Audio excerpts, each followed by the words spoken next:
அவர்களே, சங்கீதம் 68:29 பார்த்தீங்கன்னா, எருசலேமில் உள்ள உம்முடைய ஆலயத்து நிமித்தம் ராஜாக்கள் உமக்கு காணிக்கைகளை கொண்டு வருவார்கள் போட்டிருக்குதுங்க.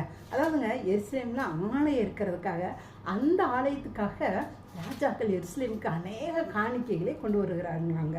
இந்த புதிய ஏற்பாட்டிலையும் நீங்கள் நான் தாங்க ஆலயமாக இருக்கிறோம். அப்படித்தானுங்க. நமக்குள்ளே இருக்காரு ஆண்டவராக இயேசு கிறிஸ்தே, நமக்குள்ள கடவுளாக இருக்கிறார். அப்போ நம்மளை நோக்கி காணிக்க வரணும். அப்படித்தானுங்க. அப்போ இதில் காணிக்கைன்னு சொல்லப்படுறது என்னன்னு தெரியுங்களா? கடவுள் பெரிய பெரிய பிஸ்னஸ் வாய்ப்புகள், நல்ல உயர்வுகளை நமக்காக வைத்திருக்காருங்க. நம்ம இதை நம்பணுங்க. நான் ஒரு ஆலயம், எனக்குள்ள ஏசப்பா இருக்காரு. ஸோ இந்த பூமியில என்ன நோக்கி செல்வங்கள் வரும், நான் நல்ல ஜெயமுள்ள வாழ்க்கை வாழுவேன்னு சொல்லி நீங்க நம்பி அதை மெடிடேட் பண்ணி பாருங்களேன். கொஞ்ச நாளையத்துல எப்படி எருசலேமின் ஆலயம் அப்படியே அநேகர் கொடுத்த காணிக்கையால் ஜொலித்துதோ, உங்க வாழ்க்கை கர்த்தர் கொடுக்குற ஆசீர்வாதங்கள்லாம்